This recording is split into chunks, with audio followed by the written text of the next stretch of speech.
Scholars see John chapter 12 as what they call it's kind of a transition chapter.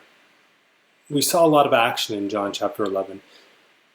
And all the way from John chapter 1 all the way to John chapter 11, there was miracles and there was healings, and Jesus amazed the people.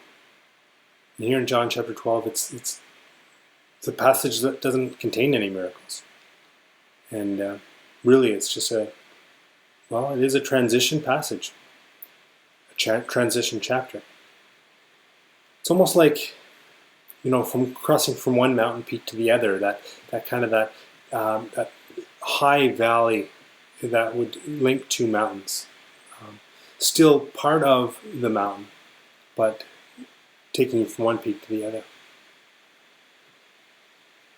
I'd almost even consider the ferry, the Gondola Point Ferry or the Grand Bay Ferry is kind of a transition from one point to the other.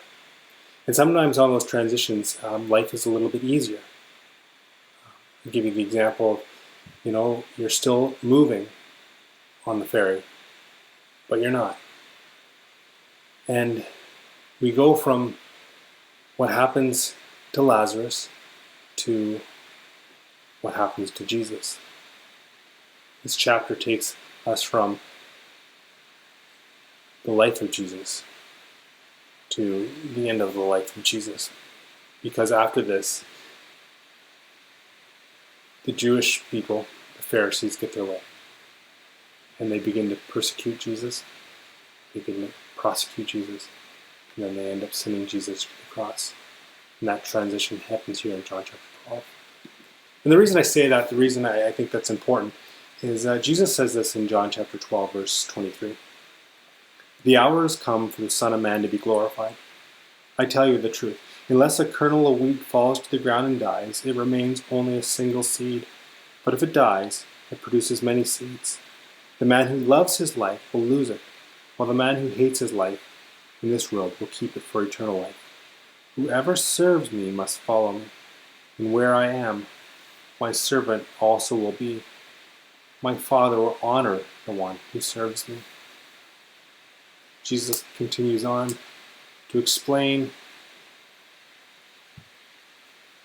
and the Jews continue to have unbelief.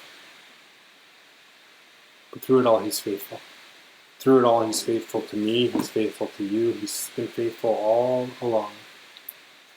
As I've been reading through my devotions, I was struck by Psalm chapter 66. And I want to read this as I close, because our opportunity is this: to be faithful to a God that's been faithful to us in this time, in this season.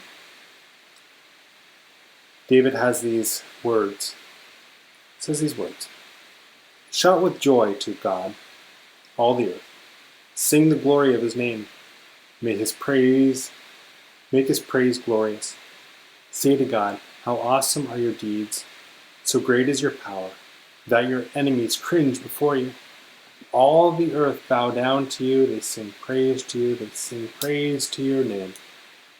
Come and see what God has done, how awesome his works in man's behalf. He turned the sea into dry land, they passed through the waters on foot. Come, let us rejoice in him.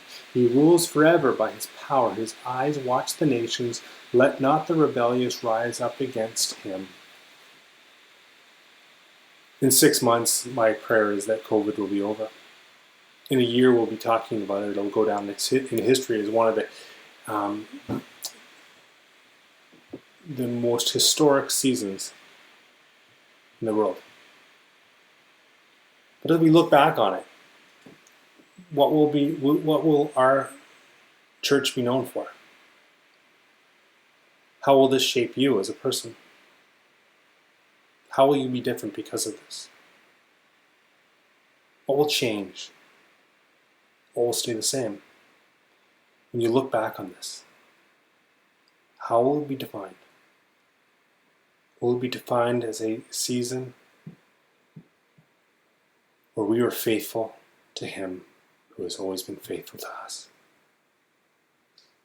May the Lord bless you and keep you. May his face shine upon you and give you strength. But most importantly, in this season, may he show you his faithfulness, and may you see it May you find yourself in one of those places where you're either like Martha, where you find yourself serving in the season,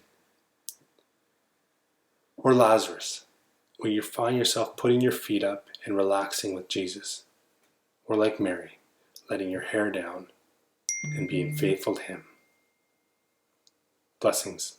Bye for now.